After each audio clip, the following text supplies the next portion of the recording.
Hello, ਸਤਿ ਸ਼੍ਰੀ ਅਕਾਲ ਜੀ। ਸਵਾਗਤ ਹੈ ਜੀ ਤੁਹਾਡਾ ਆਪਣੇ ਚੈਨਲ 'ਤੇ। ਅੱਜ ਆਪਾਂ ਤੁਹਾਡੇ ਲਈ ਲੂਸੈਂਟ ਜੀਕੇ ਦਾ ਪਾਰਟ 19 ਲੈ ਕੇ ਹਾਜ਼ਰ ਹੋਏ ਹਾਂ। ਇਸ ਕਲਾਸ ਦੇ ਵਿੱਚ ਆਪਾਂ ਲੂਸੈਂਟ ਸਟੈਟਿਕ ਜੀਕੇ ਦੇ ਮੋਸਟ ਇੰਪੋਰਟੈਂਟ MCQ ਡਿਸਕਸ ਕਰਨ ਜਾ ਰਹੇ ਹਾਂ। ਤਾਂ ਸੈਸ਼ਨ ਨੂੰ ਲਾਸਟ ਤੱਕ ਦੇਖਿਓ, ਇੱਕ ਵੀ ਕੁਐਸਚਨ ਤੁਹਾਡੇ ਮਿਸ ਕਰਨ ਵਾਲਾ ਨਹੀਂ ਹੈ। ਇਸ ਤੋਂ ਪਹਿਲਾਂ ਆਪਣੇ ਲੂਸੈਂਟ ਸਟੈਟਿਕ ਜੀਕੇ ਦੇ 18 ਪਾਰਟ ਆਲਰੇਡੀ ਅਪਲੋਡ ਹੋ ਚੁੱਕੇ ਨੇ, ਜਿਨ੍ਹਾਂ ਦੇ ਵਿੱਚ ਆਪਾਂ ਮੋਸਟ ਇੰਪੋਰਟੈਂਟ MCQ ਡਿਸਕਸ ਕੀਤੇ ਨੇ। ਜੇਕਰ ਤੁਸੀਂ ਦੇਖਣਾ ਚਾਹੁੰਦੇ ਹੋ ਤਾਂ ਮੈਨੂੰ ਦਾ ਲਿੰਕ ਇਸ ਵੀਡੀਓ ਦੇ ਡਿਸਕ੍ਰਿਪਸ਼ਨ ਦੇ ਵਿੱਚ ਪਾ ਦੇਣਾ, ਤੁਸੀਂ ਜਾ ਕੇ ਦੇਖ ਲੈਣਾ।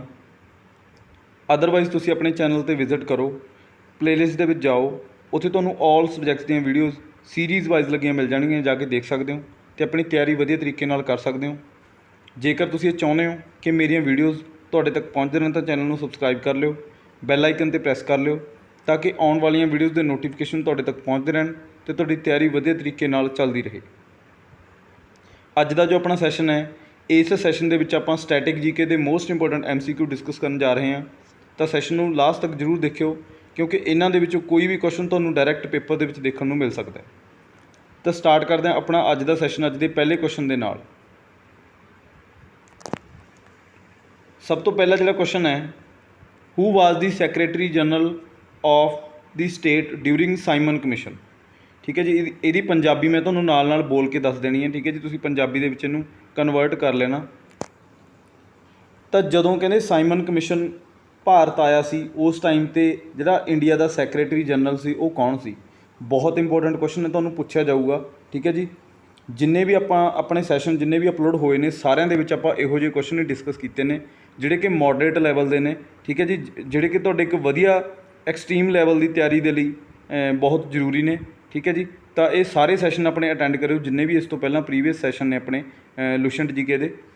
ਤਾਂ ਸਟੈਪ ਬਾਏ ਸਟੈਪ ਤੁਸੀਂ ਅੱਗੇ ਮੋਡਰੇਟ ਕੁਐਸਚਨ ਦੇ ਵੱਲ ਵੱਧਦੇ ਜਾਓਗੇ। ਤਾਂ ਬਹੁਤ ਇੰਪੋਰਟੈਂਟ ਕੁਐਸਚਨ ਹੈ ਤੁਹਾਡੇ ਲਈ। ਤਾਂ secretary of the state, secretary general ਨਹੀਂ ਹੈਗਾ, ਸੈਕਟਰੀ ਆਫ ਦੀ ਸਟੇਟ ਇੱਕ ਪੋਸਟ ਸੀ। ਠੀਕ ਹੈ ਜੀ, ਇਹਦਾ ਸੈਕਟਰੀ ਆਫ ਸਟੇਟ ਸੀ ਜਿਹੜਾ ਇਹਦਾ ਆਫਿਸ ਹੁੰਦਾ ਸੀ, ਕਿੱਥੇ ਹੁੰਦਾ ਸੀ? ਲੰਡਨ ਦੇ ਵਿੱਚ ਹੁੰਦਾ ਸੀ। ਠੀਕ ਹੈ ਜੀ, ਤਾਂ ਇਹਦੀ ਜਿਹੜਾ ਇਹਦਾ ਆਫਿਸ ਹੁੰਦਾ ਸੀ ਉਹ ਲੰਡਨ ਦੇ ਵਿੱਚ ਹੁੰਦਾ ਸੀ, ਬਟ ਇਹ ਇੰਡੀਆ ਦੇ ਲਈ ਕੰਮ ਕਰਦਾ ਸੀ ਅਤੇ ਪੇ ਇਹਦੀ ਇੰਡੀਆ ਦੇ ਵਿੱਚੋਂ ਜਾਂਦੀ ਸੀ। ਸੈਕਟਰੀ ਆਫ ਸਟੇਟ ਇਹਦੀ ਪੋਸਟ ਹੁੰਦੀ ਸੀ। ਤਾਂ ਸਾਈਮਨ ਕਮਿਸ਼ਨ ਆਪਾਂ ਨੂੰ ਪਤਾ ਕਿ ਕਦੋਂ ਬਣਿਆ ਸੀਗਾ ਸਾਈਮਨ ਕਮਿਸ਼ਨ? 1927 ਦੇ ਵਿੱਚ ਬਣਿਆ ਸਾਈਮਨ ਕਮਿਸ਼ਨ। ਠੀਕ ਹੈ ਜੀ, ਅਤੇ ਆਪਣੇ ਭਾਰਤ ਕਦੋਂ ਆਇਆ ਉਹ? ਆਪਣੇ ਭਾਰਤ ਆਇਆ ਉਹ 1928 ਦੇ ਵਿੱਚ। ਇਹ ਤੁਸੀਂ ਯਾਦ ਰੱਖਣਾ, ਬਹੁਤ ਇੰਪੋਰਟੈਂਟ ਇਹ ਜਿਹੜੇ ਪੁਆਇੰਟ ਨੇ। ਤਾਂ ਜਿਹੜਾ ਸਾਈਮਨ ਕਮਿਸ਼ਨ ਹੈ, ਇਹ ਜਿਹੜਾ ਆਪਣਾ ਐਕਟ ਬਣਿਆ ਸੀ 1919 ਦਾ। ਠੀਕ ਹੈ ਜੀ, ਇਹਨੂੰ ਮਤਲਬ ਇਹਦੇ 'ਚ ਫਰਦਰ ਰਿਫੋਰਮਸ ਦੇ ਲਈ ਇਹ ਆਇਆ ਸੀ, ਇਹਦੀ ਦੇਖ ਰੇਖ ਦੇ ਲਈ ਆਇਆ ਸੀ। ਬਟ ਇਹਦੇ ਵਿੱਚ 7 ਮੈਂਬਰ ਸੀਗੇ, ਟੋਟਲ 7 ਮੈਂਬਰ ਸੀ ਸਾਈਮਨ ਕਮਿਸ਼ਨ। ਇਹ ਜਿਹੜਾ ਇਹਦਾ ਮੇਨ ਬੰਦਾ ਸੀ ਉਹਦਾ ਨਾਮ ਸੀ ਸਰ ਜੌਨ ਸਾਈਮਨ। ਠੀਕ ਹੈ ਜੀ, ਤਾਂ ਕਰਕੇ ਇਸ ਕਮਿਸ਼ਨ ਦਾ ਨਾਮ ਸੀ ਸਾਈਮਨ ਕਮਿਸ਼ਨ। ਇਹਦੇ ਵਿੱਚ 7 ਮੈਂਬਰ ਸੀ, 7 ਦੇ 7 ਬ੍ਰਿਟਿਸ਼ ਸੀ, ਤਾਂ ਕਰਕੇ ਇਹ ਕਮਿਸ਼ਨ ਦਾ ਬਹੁਤ ਵਿਰੋਧ ਹੋਇਆ ਸੀ। ਇਹਨੂੰ ਬਲੈਕ ਐਕਟ ਦੇ ਨਾਮ ਨਾਲ ਜਾਣਿਆ ਗਿਆ ਸੀ। ਠੀਕ ਹੈ ਜੀ, ਅਤੇ ਆਪਣੇ ਜਿਹੜੇ ਲਾਲਾ ਲਾਜਪਤ ਰਾਏ ਸੀ, ਇਹਦਾ ਵਿਰੋਧ ਕਰਦੇ ਸੀ ਉਹ 1928 ਦੇ ਵਿੱਚ। ਉਹਨਾਂ ਦੇ ਲਾਠੀ ਲੱਗਣ ਦੇ ਕਾਰਨ ਉਹ ਸ਼ਹੀਦ ਹੋ ਗਏ ਸੀ। ਠੀਕ ਹੈ ਜੀ, ਤਾਂ ਇਹ ਤੁਸੀਂ ਯਾਦ ਰੱਖਣਾ, ਬਹੁਤ ਇੰਪੋਰਟੈਂਟ ਹੈ। ਤਾਂ ਉਸ ਟਾਈਮ 'ਤੇ ਇਹ ਪੁੱਛ ਰਿਹਾ ਕਿ ਸੈਕਟਰੀ ਆਫ ਸਟੇਟ ਕੌਣ ਸੀ? ਤਾਂ ਬਹੁਤ ਡੀਪਲੀ ਕੁਐਸਚਨ ਹੈ ਇਹ, ਤੁਹਾਨੂੰ ਆ ਸਕਦਾ, ਪੁੱਛਿਆ ਜਾ ਸਕਦਾ ਪੇਪਰਸ ਦੇ ਵਿੱਚ, ਕਿਸੇ ਵੀ ਪੇਪਰ ਦੇ ਵਿੱਚ ਇਹ ਤੁਹਾਨੂੰ ਪੁੱਛਿਆ ਜਾ ਸਕਦਾ। ਤਾਂ ਇਹਦਾ ਜਿਹੜਾ ਆਨਸਰ ਆਊ, ਆਨਸਰ ਨੰਬਰ 4 ਆਊਗਾ, ਲਾਰਡ ਬਿਰਕਨਹੈਡ। ਇਹਦਾ ਨਾਮ ਯਾਦ ਰੱਖਿਓ। ਇਹ ਬੰਦੇ ਨੇ ਚੈਲੰਜ ਕੀਤਾ ਸੀ ਆਪਾਂ ਨੂੰ ਕਿ ਤੁਸੀਂ ਆਪਦਾ ਸੰਵਿਧਾਨ ਤੁਸੀਂ ਨਹੀਂ ਬਣਾ ਸਕਦੇ। ਠੀਕ ਹੈ ਜੀ, ਲਾਰਡ ਬਿਰਕਨਹੈਡ, ਇਹਦਾ ਨਾਮ ਯਾਦ ਰੱਖਿਓ, ਬਹੁਤ ਇੰਪੋਰਟੈਂਟ ਹੈ। ਤਾਂ ਆਨਸਰ ਨੰਬਰ 4 ਆਊ ਇਹਦਾ। ਠੀਕ ਹੈ ਜੀ, ਲਾਰਡ ਇਰਵਿਨ ਬਾਰੇ ਤੁਸੀਂ ਜਾਣਦੇ ਹੀ ਹੋ। 1931 ਦੇ ਵਿੱਚ ਇੱਕ ਸਮਝੌਤਾ ਹੋਇਆ ਸੀ, ਗਾਂਧੀ ਇਰਵਿਨ ਪੈਕਟ। ਠੀਕ ਹੈ ਜੀ, ਤਾਂ ਉਹ ਇਹ ਲਾਰਡ ਇਰਵਿਨ ਹੈ, ਇਹ ਵੀ ਤੁਸੀਂ ਯਾਦ ਰੱਖਣਾ। ਠੀਕ ਹੈ ਜੀ, ਤਾਂ ਬਾਕੀ ਆਪਾਂ ਅੱਗੇ ਇਹਨਾਂ ਬਾਰੇ ਫਰਦਰ ਆਪਾਂ ਪੜ੍ਹਦੇ ਹਾਂ। ਤਾਂ ਇਹਦਾ ਆਨਸਰ ਆਊ ਆਨਸਰ ਨੰਬਰ 4, ਲਾਰਡ ਬਿਰਕਨਹੈਡ। ਅਗਲਾ ਜਿਹੜਾ ਆਪਣਾ ਕੁਐਸਚਨ ਹੈ, who was the first female to attend INC session. ਇਹਦਾ ਕੀ ਮਤਲਬ ਹੈ? ਉਹ ਕਹਿੰਦੇ ਕਿਹੜੀ ਭਾਰਤੀ, ਮਤਲਬ ਭਾਰਤੀ ਨੇ ਆਪਾਂ ਇਹਨੂੰ ਕਹਿ ਸਕਦੇ, ਪਹਿਲੀ ਮਹਿਲਾ ਇਹ ਇੰਡੀਅਨ, ਇਹਦੇ ਵਿੱਚ ਆਪਾਂ ਸ਼ਬਦ ਨਹੀਂ ਲਿਖਿਆ, ਇਹਦੇ ਵਿੱਚ ਇਹ ਲਿਖਿਆ ਕਿ ਪਹਿਲੀ ਮਹਿਲਾ ਕੌਣ ਸੀ ਜਿਹਨੇ ਮਤਲਬ ਪ੍ਰੈਜ਼ੀਡੈਂਟਸ਼ਿਪ ਕੀਤੀ ਇੰਡੀਅਨ ਨੈਸ਼ਨਲ ਕਾਂਗਰਸ ਦੀ। ਠੀਕ ਹੈ ਜੀ, ਇੰਡੀਅਨ ਨੈਸ਼ਨਲ ਕਾਂਗਰਸ ਕਦੋਂ ਬਣੀ ਸੀ? 1885 ਦੇ ਵਿੱਚ ਬਣੀ ਸੀ, ਇਹ ਤੁਸੀਂ ਯਾਦ ਰੱਖਣਾ। ਅਤੇ ਇਹਦੇ ਫਾਊਂਡਰ ਕੌਣ ਨੇ? A.O. ਹਿਊਮ। ਠੀਕ ਹੈ ਜੀ, ਐਲਨ ਓਕਟੇਵੀਅਨ ਹਿਊਮ, ਇਹ ਇੱਕ ਅੰਗਰੇਜ਼ ਸੀਗਾ। ਠੀਕ ਹੈ ਜੀ, ਤਾਂ ਇਹਦੀ ਪ੍ਰੈਜ਼ੀਡੈਂਟ ਰਹੀ ਹੈ ਇੱਕ ਫੀਮੇਲ। ਠੀਕ ਹੈ ਜੀ, ਪਹਿਲੀ ਫੀਮੇਲ ਪ੍ਰੈਜ਼ੀਡੈਂਟ ਕੌਣ ਸੀ ਇਹਦੀ? INC ਦੀ। ਠੀਕ ਹੈ ਜੀ, ਪਹਿਲਾ ਜਿਹਨੇ ਕਿ ਸੈਸ਼ਨ ਦੇ ਵਿੱਚ ਜਿਹੜਾ ਕਿ ਸੈਸ਼ਨ ਅਟੈਂਡ ਕੀਤਾ, ਅਤੇ ਤੁਸੀਂ ਯਾਦ ਰੱਖਣਾ। ਤਾਂ ਜਿਹੜੀ ਮੈਡਮ ਬੀਕਾ ਜੀ ਕਾਮਾ ਇਹ ਕੌਣ ਹੈ? ਇਹ ਦਾਦਾ ਭਾਈ ਨਹਿਰੂ ਜੀ ਦੀ ਪ੍ਰਾਈਵੇਟ ਸੈਕਟਰੀ ਹੈ। ਇਹਦੇ ਬਾਰੇ ਤੁਹਾਨੂੰ ਪੁੱਛਿਆ ਜਾ ਸਕਦਾ, ਬਹੁਤ ਇੰਪੋਰਟੈਂਟ ਹੈ। ਠੀਕ ਹੈ ਜੀ, ਮੈਡਮ ਬੀਕਾ ਜੀ ਕਾਮਾ। ਅਤੇ ਇਹਨੂੰ ਫਸਟ ਫੀਮੇਲ ਰੈਵੋਲਿਊਸ਼ਨਰੀ ਵੀ ਕਿਹਾ ਜਾਂਦਾ। ਫਸਟ ਫੀਮੇਲ ਰੈਵੋਲਿਊਸ਼ਨਰੀ ਕੌਣ ਹੈ? ਮੈਡਮ ਬੀਕਾ ਜੀ ਕਾਮਾ। ਇਹਦਾ ਨਾਮ ਯਾਦ ਰੱਖਿਓ, ਬਹੁਤ ਇੰਪੋਰਟੈਂਟ ਹੈ। ਤਾਂ ਸਰੋਜਨੀ ਨਾਇਡੂ ਕੌਣ ਹੈਗੀ? ਇਹ ਤੁਸੀਂ ਯਾਦ ਰੱਖਣਾ, ਇਹ ਆਪਣੀ ਪਹਿਲੀ ਇੰਡੀਅਨ ਗਵਰਨਰ ਹੈ। ਠੀਕ ਹੈ ਜੀ, ਇਹ ਵੀ ਤੁਸੀਂ ਯਾਦ ਰੱਖਣਾ, ਯੂਪੀ ਤੋਂ ਸੀ ਇਹ ਗਵਰਨਰ।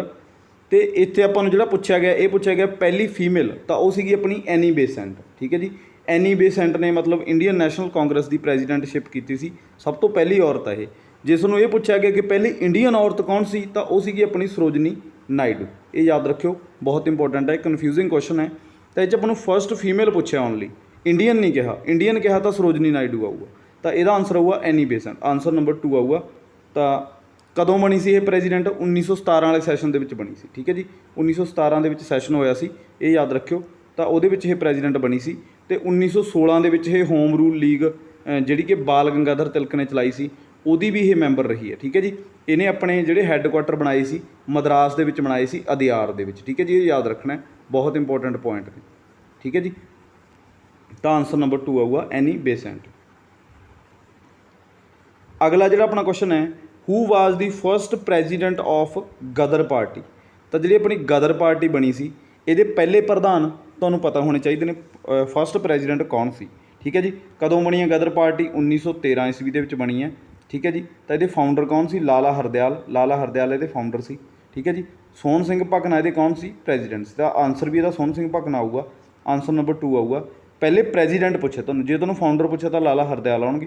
ਠੀਕ ਹੈ ਜੀ, ਬਾਲ ਗੰਗਾਧਰ ਤਿਲਕ ਬਾਰੇ ਆਪਾਂ ਪਹਿਲਾਂ ਵੀ ਪੜ੍ਹ ਕੇ ਆਏ ਹਾਂ। 1916 ਦੇ ਵਿੱਚ ਇਹਨਾਂ ਨੇ ਹੋਮ ਰੂਲ ਲੀਗ ਚਲਾਈ ਸੀ, ਅਤੇ ਜਿਹਦੇ ਕਾਰਨ ਇਹਨਾਂ ਨੂੰ ਕੀ ਕਿਹਾ ਗਿਆ? ਲੋਕਮਾਨਿਆ। ਠੀਕ ਹੈ ਜੀ, ਕਈ ਵਾਰੀ ਇਹ ਪੁੱਛ ਲੈਂਦੇ ਨੇ ਵੀ ਲੋਕਮਾਨਿਆ ਇਹਨਾਂ ਨੂੰ ਕਦੋਂ ਕਿਹਾ ਜਾਣ ਲੱਗਿਆ? ਤਾਂ ਜਦੋਂ ਇਹਨਾਂ ਨੇ ਹੋਮ ਰੂਲ ਲੀਗ ਚਲਾਈ ਸੀ, ਉਸ ਤੋਂ ਬਾਅਦ ਇਹਨਾਂ ਨੂੰ ਲੋਕਮਾਨਿਆ ਕਿਹਾ ਜਾਣ ਲੱਗਿਆ। ਠੀਕ ਹੈ ਜੀ, ਤਾਂ ਸੋਹਣ ਸਿੰਘ ਭਕਨਾ ਇਹਦਾ ਆਨਸਰ ਆਊਗਾ, ਇਹਦੇ ਪ੍ਰੈਜ਼ੀਡੈਂਟ ਸੀਗੇ। ਅਤੇ ਕਰਤਾਰ ਸਿੰਘ ਸਰਾਭਾ ਵੀ ਆਪਣੇ ਗਦਰ ਮੂਵਮੈਂਟ ਨਾਲ ਜੁੜੇ ਹੋਏ ਸੀ, ਜਿਹੜਾ ਕਿ ਆਪਣਾ ਅਖਬਾਰ ਸੀ ਗਦਰ, ਜਿਹਦਾ ਨਾਮ ਸੀ ਗਦਰ। ਠੀਕ ਹੈ ਜੀ, ਤਾਂ ਇਹ ਜਿਹੜੀ ਪਾਰਟੀ ਹੈ ਇਹ ਅਖਬਾਰ ਦੇ ਨਾਮ 'ਤੇ ਬਣੀ ਹੈ, ਮਤਲਬ ਇਹ ਤੁਸੀਂ ਯਾਦ ਰੱਖਣਾ, ਕਿਉਂਕਿ ਗਦਰ ਨਾਮ ਦਾ ਇੱਕ ਅਖਬਾਰ ਪਬਲਿਸ਼ ਹੁੰਦਾ ਸੀ, ਜਿਹਦੇ ਕਿ ਐਡੀਟਰ ਕੌਣ ਸੀਗੇ? ਕਰਤਾਰ ਸਿੰਘ ਸਰਾਭਾ। ਅਤੇ ਚੀਫ ਐਡੀਟਰ ਪੁੱਛਣਗੇ ਤਾਂ ਲਾਲਾ ਹਰਦਿਆਲ। ਠੀਕ ਹੈ ਜੀ, ਤਾਂ ਕਰਤਾਰ ਸਿੰਘ ਸਰਾਭਾ ਇਹਦੇ ਐਡੀਟਰ ਸੀ, ਇਹ ਯਾਦ ਰੱਖਿਓ, ਬਹੁਤ ਇੰਪੋਰਟੈਂਟ ਹੈ। ਤਾਂ ਆਨਸਰ ਨੰਬਰ 2 ਆਊਗਾ। 1913 ਦੇ ਵਿੱਚ ਇਹ ਬਣੀ ਸੀ। ਅਗਲਾ ਜਿਹੜਾ ਆਪਣਾ ਕੁਐਸਚਨ ਹੈ, Subhash Chandra Bose formed his new party in 1939 named. ਤਾਂ ਸੁਭਾਸ਼ ਚੰਦਰ ਬੋਸ ਮਤਲਬ ਇਹਨਾਂ ਨੇ 1938 ਅਤੇ ਜਿਹੜੇ 1939 ਦੇ ਸੈਸ਼ਨ ਹੋਏ ਸੀ ਇੰਡੀਅਨ ਨੈਸ਼ਨਲ ਕਾਂਗਰਸ ਦੇ, ਇਹ ਦੋਨੇ ਸੈਸ਼ਨ ਦੇ ਪ੍ਰੈਜ਼ੀਡੈਂਟ ਕੌਣ ਰਹੇ ਸੀ? ਸੁਭਾਸ਼ ਚੰਦਰ ਬੋਸ। ਠੀਕ ਹੈ ਜੀ, ਇੱਕ ਹੋਇਆ ਸੀ ਤ੍ਰਿਪੁਰੀ, ਇੱਕ ਹਰੀਪੁਰਾ। ਠੀਕ ਹੈ ਜੀ, ਤਾਂ ਇਹ ਦੋਨੇ ਸੈਸ਼ਨਾਂ ਦੇ ਪ੍ਰੈਜ਼ੀਡੈਂਟ ਕੌਣ ਰਹੇ ਸੀਗੇ? ਸੁਭਾਸ਼ ਚੰਦਰ ਬੋਸ। ਤਾਂ ਜਦੋਂ ਇਹਨਾਂ ਨੇ ਇਹ ਪਾਰਟੀ 1939 ਦੇ ਵਿੱਚ ਛੱਡਤੀ, ਤਾਂ ਇਹਨਾਂ ਨੇ ਇੱਕ ਆਪਣੀ ਪਾਰਟੀ ਬਣਾਈ ਸੀਗੀ। ਠੀਕ ਹੈ ਜੀ, ਉਹ ਤੁਸੀਂ ਯਾਦ ਰੱਖਣਾ, ਤਾਂ ਉਹਦਾ ਨਾਮ ਸੀ all India forward bloc. Answer number 1 ਆਊਗਾ ਇਹਦਾ, ਆਲ ਇੰਡੀਆ ਫਾਰਵਰਡ ਬਲਾਕ। ਬਹੁਤ ਵਾਰ ਕੁਐਸਚਨ ਆਇਆ ਇਹ, ਤਾਂ ਇਹ ਤੁਸੀਂ ਯਾਦ ਰੱਖਣਾ। ਠੀਕ ਹੈ ਜੀ, ਇੱਕ ਦੂਸਰਾ ਆਪਸ਼ਨ ਹੈ ਆਪਣੇ ਕੋਲ, all India trade union Congress. ਇਹਦੇ ਫਾਊਂਡਰ ਕੌਣ ਸੀਗੇ? ਲਾਲਾ ਲਾਜਪਤ ਰਾਏ। ਠੀਕ ਹੈ ਜੀ, ਇਹ ਯਾਦ ਰੱਖਿਓ, ਬਹੁਤ ਇੰਪੋਰਟੈਂਟ ਹੈ, ਲਾਲਾ ਲਾਜਪਤ ਰਾਏ ਇਹਦੇ ਨਾਲ ਜੁੜੇ ਹੋਏ ਨੇ। ਠੀਕ ਹੈ ਜੀ, ਤਾਂ ਜਿਹੜੀ ਹੋਮ ਰੂਲ ਲੀਗ ਹੈ ਆਪਾਂ ਪੜ੍ਹੇ ਹੀ ਹੈ, ਬਾਲ ਗੰਗਾਧਰ ਤਿਲਕ। ਅਤੇ ਸਵਦੇਸ਼ੀ ਮੂਵਮੈਂਟ ਕਦੋਂ ਚੱਲੀ ਸੀ? 1905 'ਚ ਚੱਲੀ ਸੀਗੀ। ਕਿਹਦੇ ਵਿਰੋਧ ਦੇ ਵਿੱਚ? ਜਿਹੜਾ ਆਪਣਾ ਬੰਗਾਲ ਦਾ ਵਿਭਾਜਨ ਹੋਇਆ ਸੀ। ਇਹਦੇ ਵਿੱਚ ਕਈ ਲੀਡਰ ਸੀਗੇ, ਗੋਪਾਲ ਕ੍ਰਿਸ਼ਨ ਗੋਖਲੇ, ਬਾਲ ਗੰਗਾਧਰ ਤਿਲਕ। ਸਵਦੇਸ਼ੀ ਦਾ ਮਤਲਬ ਕਿ ਆਪਾਂ ਬਾਈਕਾਟ ਕਰਤਾ ਸੀਗਾ ਬ੍ਰਿਟਿਸ਼ ਦੀਆਂ ਚੀਜ਼ਾਂ ਦਾ। ਠੀਕ ਹੈ ਜੀ, ਇਹ ਯਾਦ ਰੱਖਿਓ। ਤਾਂ ਇਹਦਾ ਆਨਸਰ ਆਊਗਾ, ਆਨਸਰ ਨੰਬਰ 1 ਆਲ India forward bloc, answer number 1। ਅਗਲਾ ਜਿਹੜਾ ਆਪਣਾ ਕੁਐਸਚਨ ਹੈ, who was related to ਪਾਰਟੀਲੈਸ democracy. ਠੀਕ ਹੈ ਜੀ, ਤਾਂ ਪਾਰਟੀਲੈਸ ਡੈਮੋਕ੍ਰੇਸੀ ਮਤਲਬ ਕਿਹਨਾਂ ਨੇ ਕਿਹਾ ਸੀ? ਇਹ ਟਰਮ ਕੌਣ ਲੈ ਕੇ ਆਏ ਸੀ ਵੀ ਜਿਹੜੀ ਡੈਮੋਕ੍ਰੇਸੀ ਹੋਣੀ ਚਾਹੀਦੀ ਹੈ ਉਹ ਪਾਰਟੀ ਤੋਂ ਲੈਸ ਹੋਣੀ ਚਾਹੀਦੀ, ਉਹਦੇ 'ਚ ਕਿਸੇ ਪਾਰਟੀ ਨਾਲ ਕੋਈ ਸੰਬੰਧ ਨਹੀਂ ਹੋਣਾ ਚਾਹੀਦਾ। ਠੀਕ ਹੈ ਜੀ, ਤਾਂ ਇਹ ਤੁਸੀਂ ਯਾਦ ਰੱਖਿਓ। ਤਾਂ ਊਧਮ ਸਿੰਘ ਨੂੰ ਤੁਸੀਂ ਜਾਣਦੇ ਹੋ। ਠੀਕ ਹੈ ਜੀ, ਕੈਕਸਟਨ ਹਾਲ 1940 ਜਲ੍ਹਿਆਂਵਾਲੇ ਬਾਗ ਦਾ ਬਦਲਾ ਲਿਆ ਸੀ ਜਾ ਕੇ। ਠੀਕ ਹੈ ਜੀ, ਅਤੇ ਇਹ ਤੁਸੀਂ ਯਾਦ ਰੱਖਣਾ, ਕਿਹਨੂੰ ਮਾਰਿਆ ਸੀ? ਮਿਸ਼ੈਲ ਓਡਾਇਰ ਨੂੰ ਮਾਰਿਆ ਸੀਗਾ ਇਹਨਾਂ ਨੇ। ਠੀਕ ਹੈ ਜੀ, ਮਿਸ਼ੈਲ ਓਡਾਇਰ ਇਹਨਾਂ ਨੂੰ ਮਾਰਿਆ ਸੀਗਾ। ਤਾਂ ਬਹੁਤ ਇੰਪੋਰਟੈਂਟ ਹੈ ਇਹ ਪੁੱਛਿਆ ਜਾਂਦਾ ਹੈਗਾ। ਮਿਸ਼ੈਲ ਓਡਾਇਰ ਨੂੰ ਮਾਰਿਆ ਸੀ ਇਹਨਾਂ ਨੇ, ਊਧਮ ਸਿੰਘ ਨੇ 1940 ਈਸਵੀ ਦੇ ਵਿੱਚ। ਅਜੀਤ ਸਿੰਘ ਕੌਣ ਸੀਗੇ? ਪਗੜੀ ਸੰਭਾਲ ਜੱਟਾ ਜਿਹੜੀ ਮੂਵਮੈਂਟ ਚੱਲੀ ਸੀ ਪੰਜਾਬ ਦੇ ਵਿੱਚ, ਅਜੀਤ ਸਿੰਘ ਚਲਾਈ ਸੀ। ਠੀਕ ਹੈ ਜੀ, ਉਹਨਾਂ ਨੇ ਅਜੀਤ ਸਿੰਘ ਭਗਤ ਸਿੰਘ ਜੀ ਦੇ ਚਾਚਾ ਜੀ ਸੀਗੇ, ਇਹ ਯਾਦ ਰੱਖਿਓ, ਬਹੁਤ ਇੰਪੋਰਟੈਂਟ ਹੈ। ਤਾਂ ਇਹਦਾ ਜਿਹੜਾ ਆਨਸਰ ਆਊਗਾ, ਆਨਸਰ ਨੰਬਰ 3 ਆਊਗਾ, ਜੈ ਪ੍ਰਕਾਸ਼ ਨਾਰਾਇਣ। ਠੀਕ ਹੈ ਜੀ। ਇਹਨਾਂ ਨੂੰ ਕੀ ਕਿਹਾ ਜਾਂਦਾ? ਇਹਨਾਂ ਨੂੰ ਲੋਕ ਨਾਇਕ ਦੇ ਨਾਮ ਨਾਲ ਜਾਣਿਆ ਜਾਂਦਾ। ਠੀਕ ਹੈ ਜੀ। ਤਾਂ ਲੋਕ ਨਾਇਕ ਕਿਹਾ ਜਾਂਦਾ ਇਹਨਾਂ ਨੂੰ, ਇਹ ਯਾਦ ਰੱਖਿਓ, ਬਹੁਤ ਇੰਪੋਰਟੈਂਟ ਹੈ। ਲੋਕ ਨਾਇਕ ਕਿਹਨਾਂ ਨੂੰ ਕਿਹਾ ਜਾਂਦਾ? ਜੈ ਪ੍ਰਕਾਸ਼ ਨਾਰਾਇਣ ਜੀ ਨੂੰ। ਤਾਂ ਇਹਨਾਂ ਨੇ ਗੱਲ ਕੀਤੀ ਸੀ ਪਾਰਟੀਲੈਸ ਡੈਮੋਕ੍ਰੇਸੀ ਦੀ। ਤਾਂ ਆਨਸਰ ਨੰਬਰ 3 ਆਊਗਾ। ਕਈ ਵਾਰੀ ਲੋਕਮਾਨਿਆ ਬਾਲ ਗੰਗਾਧਰ ਤਿਲਕ ਅਤੇ ਲੋਕ ਨਾਇਕ ਜੈ ਪ੍ਰਕਾਸ਼ ਨਾਰਾਇਣ, ਬਹੁਤ ਇੰਪੋਰਟੈਂਟ ਹੈ। ਅਗਲਾ ਜਿਹੜਾ ਆਪਣਾ ਕੁਐਸਚਨ ਹੈ, ਬਾਈ ਹੂਮ ਵਾਜ਼ ਦੀ ਕੌਨਸਟੀਟਿਊਸ਼ਨ ਆਫ ਇੰਡੀਆ ਅਡੋਪਟਡ। ਇਹ ਕੁਐਸਚਨ ਕਨਫਿਊਜ਼ਿੰਗ ਹੈ, ਮੈਂ ਤਾਂ ਕਰਕੇ ਇਹਦੇ ਵਿੱਚ ਰੱਖਿਆ। ਠੀਕ ਹੈ ਜੀ। ਆਪਣੇ ਜਿੰਨੇ ਵੀ ਸੈਸ਼ਨ ਅਪਲੋਡ ਹੋਏ ਨੇ ਸਾਰੇ ਸੈਸ਼ਨ ਤੁਹਾਡੇ ਲਈ ਬਹੁਤ ਕੀਮਤੀ ਨੇ। ਬੇਸ਼ੱਕ ਤੁਸੀਂ ਪੰਜਾਬ, ਬੇਸ਼ੱਕ ਤੁਸੀਂ ਇੰਡੀਆ ਲੈਵਲ ਦੇ ਕਿਸੇ ਵੀ ਪੇਪਰ ਦੀ ਤਿਆਰੀ ਕਰ ਰਹੇ ਹੋ, SSC CGL, ਠੀਕ ਹੈ ਜੀ। ਤਾਂ ਬੇਸ਼ੱਕ ਤੁਸੀਂ ਪੰਜਾਬ ਲੈਵਲ ਦੇ ਜਿਵੇਂ ਕਿ ਵੀਡੀਓ ਕਲਰਕ, ਠੀਕ ਹੈ ਜੀ, ਪਟਵਾਰੀ, ਪੰਜਾਬ ਪੁਲਿਸ, ਕਿਸੇ ਵੀ ਐਗਜ਼ਾਮ ਦੀ ਜੇ ਤੁਸੀਂ ਤਿਆਰੀ ਕਰ ਰਹੇ ਹੋ ਤਾਂ ਆਪਣੇ ਇਹ ਸੈਸ਼ਨ ਭੁੱਲ ਕੇ ਵੀ ਮਿਸ ਨਾ ਕਰਿਓ, ਕਿਉਂਕਿ ਇਹਨਾਂ ਦੇ ਵਿੱਚ ਇੱਕ ਇੱਕ ਕੁਐਸਚਨ ਤੁਹਾਡੇ ਲਈ ਬਹੁਤ ਕੀਮਤੀ ਹੈ, ਜਿਹੜਾ ਕਿ ਘੱਟੋ ਘੱਟ 10-10 ਵਾਰ ਪੁੱਛਿਆ ਗਿਆ ਇਹ ਮਤਲਬ ਕਿਸੇ ਵੀ ਪੇਪਰ ਦੇ ਵਿੱਚ। ਠੀਕ ਹੈ ਜੀ। ਤਾਂ ਇੱਕ ਇੱਕ ਕੁਐਸਚਨ ਤੁਹਾਡੇ ਲਈ ਬਹੁਤ ਕੀਮਤੀ, ਅਤੇ ਨਾਲ ਆਪਾਂ ਇਹਦੇ ਆਪਸ਼ਨ ਵੀ ਡਿਸਕਸ ਕਰਦੇ ਹਾਂ। ਤਾਂ ਕਰਕੇ ਤੁਹਾਡੇ ਲਈ ਇਹ ਸੈਸ਼ਨ ਬਹੁਤ ਕੀਮਤੀ ਨੇ। ਤਾਂ ਜਿੰਨੀ ਵੀ ਆਪਣੀ ਸੀਰੀਜ਼ ਹੈ ਲੂਸੈਂਟ GK ਦੀ, ਸਾਰੀ ਤੁਸੀਂ ਅਟੈਂਡ ਕਰਿਓ। ਤਾਂ ਇਹ ਕਹਿੰਦੇ ਵੀ ਕਿਹਦੇ ਦੁਆਰਾ ਕੌਨਸਟੀਟਿਊਸ਼ਨ ਨੂੰ ਅਡੋਪਟ ਕੀਤਾ ਗਿਆ? ਠੀਕ ਹੈ ਜੀ। ਉਹ ਕੌਣ ਸੀ ਜਿਨ੍ਹਾਂ ਨੇ ਕੌਨਸਟੀਟਿਊਸ਼ਨ ਨੂੰ ਅਡੋਪਟ ਕੀਤਾ? ਪੀਪਲ, ਪਾਰਲੀਮੈਂਟ, ਪ੍ਰੈਜ਼ੀਡੈਂਟ ਜਾਂ ਕੌਨਸਟੀਟਿਊਸ਼ਨ ਅਸੈਂਬਲੀ? ਇਹ ਤੁਸੀਂ ਯਾਦ ਰੱਖਿਓ।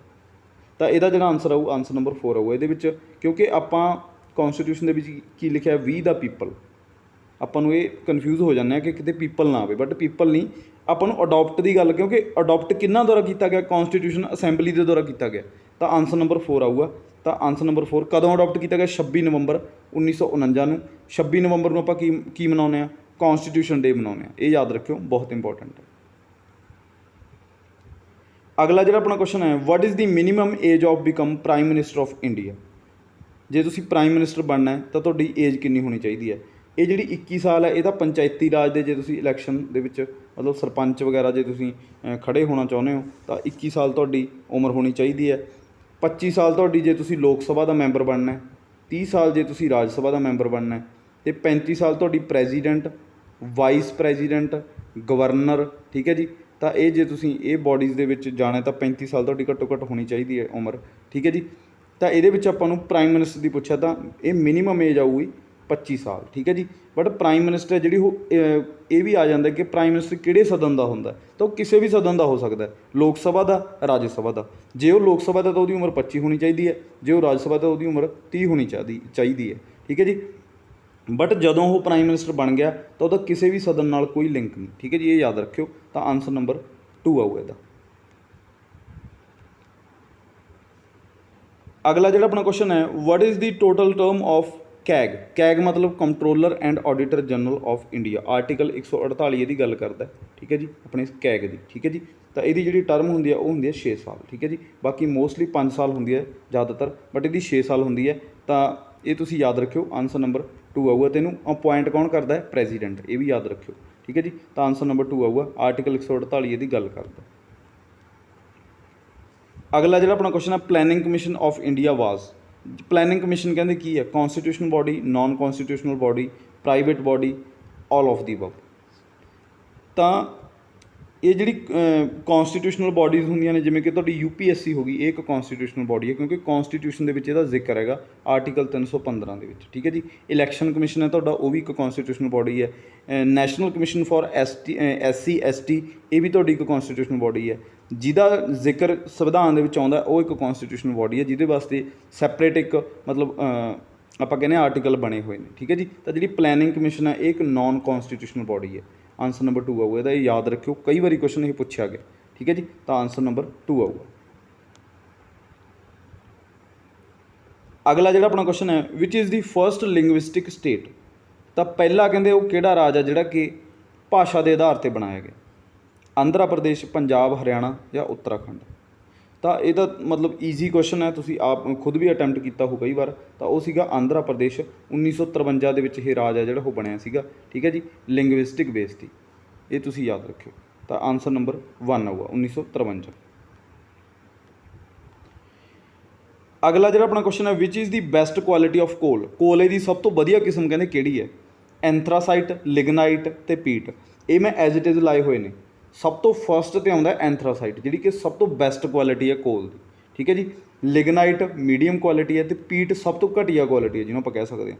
ਪੀਟ ਸਭ ਤੋਂ ਘਟੀਆ ਕਿਸਮ ਦਾ ਕੋਲਾ ਹੁੰਦਾ, ਐਂਥਰਾਸਾਈਟ ਸਭ ਤੋਂ ਗੁੱਡ ਕੁਆਲਿਟੀ ਦਾ ਹੁੰਦਾ। ਠੀਕ ਹੈ ਜੀ, ਇਹ ਤੁਸੀਂ ਤਿੰਨੋਂ ਯਾਦ ਰੱਖਣੀ ਹੈ। ਤਾਂ ਐਂਥਰਾਸਾਈਟ, ਲਿਗਨਾਈਟ ਅਤੇ ਪੀਟ, ਇਹ ਤਿੰਨ ਕਿਸਮਾਂ ਹੁੰਦੀਆਂ, ਅਤੇ ਐਜ਼ ਇਟ ਇਜ਼ ਤੁਸੀਂ ਇਹ ਯਾਦ ਰੱਖਣੀ ਹੈ। ਇਹਦਾ ਆਨਸਰ ਆਊ 1। ਠੀਕ ਹੈ ਜੀ, ਐਂਥਰਾਸਾਈਟ ਸਭ ਤੋਂ ਟੌਪ ਦੀ ਕੁਆਲਿਟੀ ਹੁੰਦੀ ਹੈ। ਅਗਲਾ ਜਿਹੜਾ ਆਪਣਾ ਕੁਐਸਚਨ ਹੈ, ਇਨ WWWW what is the meaning of force W। ਤਾਂ 3W ਬਾਰੇ ਤਾਂ ਤੁਹਾਨੂੰ ਪਤਾ ਹੀ ਹੈ, ਸਭ ਤੋਂ ਸਿੰਪਲ ਹੈ, ਸਭ ਤੋਂ ਈਜ਼ੀ ਹੈ। 3W ਨੂੰ ਆਪਾਂ ਕੀ ਕਹਿੰਦੇ ਆ? World wide web. ਥੋੜ੍ਹੀ ਲਿਖਣ ਦੇ ਵਿੱਚ ਮੈਨੂੰ ਪ੍ਰੋਬਲਮ ਆਉਂਦੀ ਹੈ। ਠੀਕ ਹੈ ਜੀ, ਤਾਂ ਵਰਲਡ ਵਾਈਡ ਵੈਬ ਇਹ ਤੁਸੀਂ ਜਾਣਦੇ ਹੀ ਹੋ। ਤਾਂ ਚੌਥੇ ਆਪਾਂ ਤੋਂ W ਦਾ ਜਿਹੜਾ 4th W ਹੈ, ਇਹਦਾ ਆਪਾਂ ਤੋਂ ਇਹਨਾਂ ਨੇ ਆਨਸਰ ਪੁੱਛਿਆ। ਇਹ ਕਈ ਵਾਰੀ ਕੁਐਸਚਨ ਰਿਪੀਟ ਹੋਇਆ ਕੁਐਸਚਨ ਹੈ, ਇਹ ਤੁਸੀਂ ਚੰਗੀ ਤਰ੍ਹਾਂ ਕਰਕੇ ਜਾਓ, ਤੁਹਾਨੂੰ ਦੇਖਣ ਨੂੰ ਮਿਲ ਸਕਦਾ ਪੇਪਰ ਦੇ ਵਿੱਚ। ਠੀਕ ਹੈ ਜੀ, ਤਾਂ ਇਹਨੂੰ ਆਪਾਂ ਕਹਿੰਦੇ ਹਾਂ ਵੋਮ। ਹੁਣ ਵੋਮ ਦੀ ਤੁਹਾਨੂੰ ਫੁੱਲ ਫਾਰਮ ਵੀ ਅੱਗੇ ਪਤਾ ਹੋਣੀ ਚਾਹੀਦੀ ਹੈ। ਠੀਕ ਹੈ ਜੀ, ਤਾਂ ਜਿੰਨਾ ਡੀਪਲੀ ਹੋ ਸਕੇ ਆਪਾਂ ਤੁਹਾਨੂੰ ਓਨਾ ਹੀ ਕਰਵਾਉਣੇ ਆ। ਠੀਕ ਹੈ ਜੀ, ਤਾਂ ਇਹ ਤੁਸੀਂ ਯਾਦ ਰੱਖਿਓ। ਤਾਂ ਬਸ ਤੁਸੀਂ ਖੁਦ ਇੱਕ ਕਰਨ ਵਾਲੇ ਬਣੋ, ਕੁਐਸਚਨ ਅਟੈਂਪਟ ਕਰਨ ਵਾਲੇ ਬਣੋ। ਠੀਕ ਹੈ ਜੀ, ਅਤੇ ਨੋਟਸ ਆਪਣੇ ਨਾਲ ਦੀ ਨਾਲ ਬਣਾਉਂਦੇ ਰਹੋ। ਜਿੰਨੇ ਕੁਐਸਚਨ ਮੈਂ ਤੁਹਾਨੂੰ ਅਟੈਂਪਟ ਕਰਾ ਰਿਹਾ, ਜੋ ਮੈਂ ਬੋਲ ਰਿਹਾ ਉਹ ਵੀ ਤੁਸੀਂ ਸੁਣੋ ਧਿਆਨ ਨਾਲ, ਅਤੇ ਉਹਨੂੰ ਵੀ ਤੁਸੀਂ ਕਾਪੀ ਦੇ ਉੱਤੇ ਨੋਟ ਕਰੋ। ਠੀਕ ਹੈ ਜੀ, ਤੁਹਾਡੇ ਬਹੁਤ ਕੰਮ ਆਉਣ ਵਾਲੀਆਂ ਚੀਜ਼ਾਂ ਨੇ ਇਹ ਹਰ ਇੱਕ ਪੇਪਰ ਦੇ ਵਿੱਚ। ਤਾਂ ਆਨਸਰ ਨੰਬਰ 2 ਆਊਗਾ। ਤਾਂ ਜਿਹੜਾ ਵੋਮ ਹੈ, ਇਹਨੂੰ ਆਪਾਂ ਕੀ ਕਹਿੰਦੇ ਆ? W for right ones read ਮੈਨੀ। ਠੀਕ ਹੈ ਜੀ, ਰਾਈਟ ਵਨਸ ਰੀਡ ਮੈਨੀ। ਠੀਕ ਹੈ ਜੀ, ਤਾਂ ਇਹ ਯਾਦ ਰੱਖਿਓ, ਇਹ ਵੋਮ ਦੀ ਫੁੱਲ ਫਾਰਮ ਹੈ। ਅਗਲਾ ਜਿਹੜਾ ਆਪਣਾ ਕੁਐਸਚਨ ਹੈ, ਇਨ HTTPS what is the meaning of S। ਇਹ ਵੀ ਬਹੁਤ ਵਾਰ ਆਇਆ ਹੋਇਆ ਕੁਐਸਚਨ। ਠੀਕ ਹੈ ਜੀ, ਆਪਣੇ ਜਿੰਨੇ ਵੀ ਕੁਐਸਚਨ ਹੁੰਦੇ ਨੇ, ਤੁਸੀਂ ਆਪਣਾ ਕੋਈ ਵੀ ਸੈਸ਼ਨ ਅਟੈਂਡ ਕਰ ਲਓ, ਬੇਸ਼ੱਕ ਉਹ ਪੰਜਾਬ GK ਦਾ ਹੋਵੇ, PS ਟੈਟ ਦੇ ਲਈ CDP ਦੇ ਕੁਐਸਚਨ ਹੋਣ। ਠੀਕ ਹੈ ਜੀ, ਜਿੰਨੇ ਵੀ ਆਪਣੇ ਸੈਸ਼ਨ ਅੱਜ ਤੱਕ ਅਪਲੋਡ ਹੋਏ ਨੇ, ਪੋਲਿਟੀ, ਹਿਸਟਰੀ, ਪੰਜਾਬ GK, ਤਾਂ ਉਹ ਸਾਰੇ ਤੁਸੀਂ ਅਟੈਂਡ ਕਰਕੇ ਦੇਖ ਸਕਦੇ ਹੋ। ਇੱਕ ਇੱਕ ਕੁਐਸਚਨ ਆਪਾਂ ਤੁਹਾਡੇ ਲਈ ਸਿਲੈਕਟ ਕਰਕੇ ਲੈ ਕੇ ਆਉਂਦੇ ਹਾਂ, ਪੂਰਾ ਐਨਾਲਿਸਿਸ ਕਰਕੇ। ਠੀਕ ਹੈ ਜੀ, ਪੂਰੇ ਸਿਲੈਕਟਡ ਕੁਐਸਚਨ ਹੁੰਦੇ ਨੇ ਆਪਣੇ ਹਰ ਇੱਕ ਸੈਸ਼ਨ ਦੇ ਵਿੱਚ, ਤਾਂ ਕੋਈ ਵੀ ਸੈਸ਼ਨ ਆਪਣਾ ਤੁਸੀਂ ਮਿਸ ਨਾ ਕਰਿਆ ਕਰੋ। ਤਾਂ HTTP ਦਾ ਆਪਾਂ ਨੂੰ ਪਤਾ ਹੀ ਆ, ਹਾਈਪਰ ਟੈਕਸਟ ਟਰਾਂਸਫਰ ਪ੍ਰੋਟੋਕੋਲ। ਤਾਂ S ਦਾ ਮਤਲਬ ਹੁੰਦਾ ਸਿਕਿਉਰ। ਠੀਕ ਹੈ ਜੀ, ਤਾਂ ਇੱਕ ਲੇਅਰ ਲੱਗੀ ਹੁੰਦੀ ਹੈ, ਸਿਕਿਉਰ ਸੌਕੇਟ ਲੇਅਰ। ਠੀਕ ਹੈ ਜੀ, ਤਾਂ ਕਿ ਤੁਹਾਡਾ ਜਿਹੜਾ ਸਿਸਟਮ ਹੈ ਉਹ ਹਾਰਮ ਨਾ ਹੋਵੇ, ਤਾਂ ਸਿਕਿਉਰ ਹੁੰਦਾ ਇਹਦਾ ਆਨਸਰ। ਤਾਂ ਆਨਸਰ ਨੰਬਰ 2 ਆਊਗਾ। S ਦਾ ਮਤਲਬ ਹੁੰਦਾ ਸਿਕਿਉਰ। ਇਹ ਬਹੁਤ ਵਾਰ ਰਿਪੀਟ ਹੋਇਆ ਹੋਇਆ ਕੁਐਸਚਨ ਹੈ। ਤਾਂ ਆਨਸਰ ਨੰਬਰ 2। ਇਹਦੀ ਨੀਚੇ ਮੈਂ ਫੁੱਲ ਫਾਰਮ ਵੀ ਲਿਖੀ ਹੈ, ਤੁਸੀਂ ਲਿਖ ਸਕਦੇ ਹੋ, hyper text transfer protocol secure. ਠੀਕ ਹੈ ਜੀ, ਇਹ ਯਾਦ ਰੱਖਿਓ। ਅਗਲਾ ਜਿਹੜਾ ਆਪਣਾ ਕੁਐਸਚਨ ਹੈ, ਕੰਪਿਊਟਰ ਸਕਰੀਨ ਮੇਜਰਡ ਇਨ। ਜਿਹੜੀ ਕੰਪਿਊਟਰ ਦੀ ਸਕਰੀਨ ਹੈ ਉਹ ਮਾਪੀ ਜਾਂਦੀ ਹੈ, ਕਹਿੰਦੇ। ਠੀਕ ਹੈ ਜੀ, ਕਿਵੇਂ ਮਾਪੀ ਜਾਂਦੀ ਹੈ, ਇਹ ਤੁਹਾਨੂੰ ਪੁੱਛਿਆ ਜਾਊ। ਬਹੁਤ ਇੰਪੋਰਟੈਂਟ ਕੁਐਸਚਨ ਹੈ। ਹੌਰੀਜ਼ੈਂਟਲੀ, ਵਰਟੀਕਲੀ, ਡਾਇਗਨਲੀ ਜਾਂ ਡਾਇਮੀਟਰ। ਤਾਂ ਇਹ ਮੈਂ ਤੁਹਾਨੂੰ ਪ੍ਰੈਕਟੀਕਲ ਕਰਕੇ ਦਿਖਾ ਦਿੰਦਾ। ਜਿਵੇਂ ਕਿ ਇਹ ਤੁਹਾਡਾ ਕੰਪਿਊਟਰ ਹੈ, ਇਹ ਤੁਹਾਡੀ ਸਕਰੀਨ ਹੈ। ਠੀਕ ਹੈ ਜੀ, ਤਾਂ ਇਹਨੂੰ ਤੁਸੀਂ ਮਾਪੋਗੇ ਡਾਇਗਨਲੀ। ਠੀਕ ਹੈ ਜੀ, ਤਾਂ ਇੱਕ ਖੁੰਝੇ ਤੋਂ ਦੂਸਰਾ ਖੁੰਝਾ ਆਪਾਂ ਕਹਿ ਸਕਦੇ ਹਾਂ। ਠੀਕ ਹੈ ਜੀ, ਤਾਂ ਡਾਇਗਨਲੀ ਮਾਪੀ ਜਾਂਦੀ ਹੈ, ਇਹ ਯਾਦ ਰੱਖਿਓ।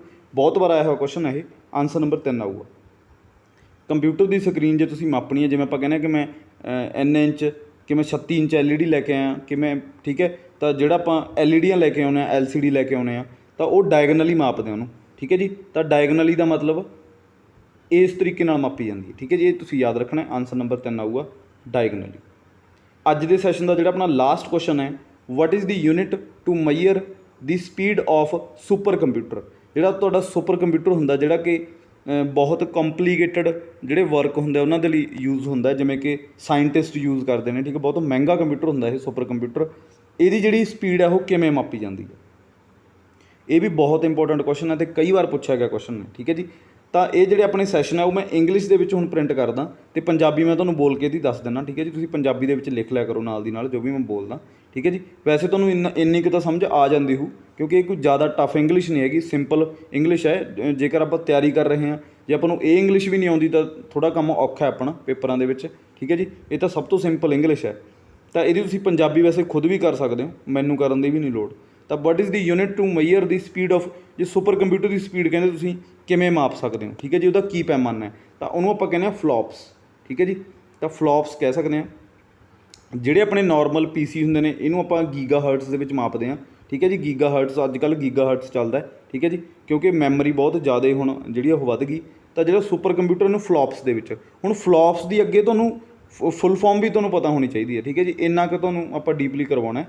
ਤਾਂ ਆਨਸਰ ਨੰਬਰ 4 ਆਊਗਾ। ਤਾਂ ਫਲੋਪਸ ਨੂੰ ਕੀ ਕਿਹਾ ਜਾਂਦਾ ਹੈ? ਫਲੋਟਿੰਗ ਪੁਆਇੰਟ ਆਪਰੇਸ਼ਨਸ ਪਰ ਸੈਕਿੰਡ। ਵੈਸੇ ਤਾਂ ਤੁਸੀਂ ਇਹ ਸਭ ਕੁਝ ਕਰਿਆ ਹੋਊਗਾ, ਠੀਕ ਹੈ ਜੀ, ਬਟ ਇਹਦੇ ਨਾਲ ਤੁਹਾਡੀ ਰਿਵੀਜ਼ਨ ਵਧੀਆ ਹੋ ਜੂ। ਫਲੋਟਿੰਗ ਪੁਆਇੰਟ ਆਪਰੇਸ਼ਨਸ ਪਰ ਸੈਕਿੰਡ, ਤਾਂ ਇਹ ਤੁਸੀਂ ਯਾਦ ਰੱਖਣਾ, ਠੀਕ ਹੈ ਜੀ। ਤਾਂ ਇਹ ਅੱਜ ਦੇ ਆਪਣੇ 15 ਕੁਐਸਚਨ ਆਪਾਂ ਅਟੈਂਪਟ ਕਰ ਦਿੱਤੇ ਨੇ, ਅਤੇ ਜਿੰਨੇ ਵੀ ਆਪਣੇ ਆਪਸ਼ਨ ਸੀ ਉਹ ਵੀ ਆਪਾਂ ਨਾਲ ਨਾਲ ਡਿਸਕਸ ਕੀਤੇ ਨੇ। ਤਾਂ ਤੁਸੀਂ ਕਾਪੀ ਦੇ ਉੱਤੇ ਚੰਗੀ ਤਰ੍ਹਾਂ ਨੋਟ ਕਰ ਲਿਓ ਅਤੇ ਇਹਨੂੰ ਵਾਰ-ਵਾਰ ਰਿਵਾਈਜ਼ ਕਰੋ, ਤੁਹਾਡੇ ਬਹੁਤ ਕੰਮ ਆਉਣਗੇ ਇਹ ਅੱਗੇ ਪੇਪਰਾਂ ਦੇ ਵਿੱਚ, ਠੀਕ ਹੈ ਜੀ। ਤਾਂ ਇਸੇ ਤਰ੍ਹਾਂ ਹੀ ਆਪਣੇ ਸੈਸ਼ਨ ਆ ਜਿਹੜੇ ਉਹ ਲਗਾਤਾਰ ਆਉਂਦੇ ਰਹਿਣਗੇ। ਤਾਂ ਲਾਈਕ ਜ਼ਰੂਰ ਕਰਦਿਆ ਕਰੋ, ਅੱਗੇ ਸ਼ੇਅਰ ਕਰਦਿਆ ਕਰੋ, ਤਾਂ ਕਿ ਕਿਸੇ ਹੋਰ ਦਾ ਵੀ ਫਾਇਦਾ ਹੋ ਸਕੇ। ਅਤੇ ਚੈਨਲ ਦੇ ਜਿਹੜੇ ਆਪਣੀ ਵੀਡੀਓ ਹੁੰਦੀ ਹੈ, ਕਮੈਂਟ ਸੈਕਸ਼ਨ ਦੇ ਵਿੱਚ ਕਮੈਂਟ ਜ਼ਰੂਰ ਕਰਿਆ ਕਰੋ ਕਿ ਤੁਹਾਨੂੰ ਵੀਡੀਓ ਕਿਵੇਂ ਲੱਗੀ, ਠੀਕ ਹੈ ਜੀ। ਕਮੈਂਟ ਦੇ ਨਾਲ ਜਦੋਂ ਅਸੀਂ ਤੁਹਾਡੇ ਕਮੈਂਟ ਪੜ੍ਹਦੇ ਤਾਂ ਸਾਨੂੰ ਐਪਰੀਸੀਏਸ਼ਨ ਮਿਲਦੀ ਹੈ ਅਤੇ ਅੱਗੇ ਅਸੀਂ ਵਧੀਆ ਕੰਮ ਕਰ ਸਕੀਏ, ਠੀਕ ਹੈ ਜੀ। ਤਾਂ ਤੁਹਾਡੇ ਲਈ ਮਿਹਨਤ ਦੇ ਨਾਲ ਅੱਗੇ ਹੋਰ ਵੀ ਕਲਾਸਿਸ ਲੈ ਕੇ ਆਉਂਦੇ ਰਹਾਂਗੇ। ਤਾਂ ਕਮੈਂਟ ਸੈਕਸ਼ਨ ਦੇ ਵਿੱਚ ਜ਼ਰੂਰ ਕਮੈਂਟ ਕਰਿਓ ਕਿ ਵੀਡੀਓ ਤੁਹਾਨੂੰ ਕਿਵੇਂ ਲੱਗੀ, ਠੀਕ ਹੈ ਜੀ। ਤਾਂ ਅੱਜ ਦੀ ਵੀਡੀਓ ਦਾ ਆਪਾਂ ਇੱਥੇ ਹੀ ਐਂਡ ਕਰਦੇ ਹਾਂ। ਅੱਜ ਦੀ ਵੀਡੀਓ ਦੇਖਣ ਦੇ ਲਈ ਬਹੁਤ ਬਹੁਤ ਧੰਨਵਾਦ।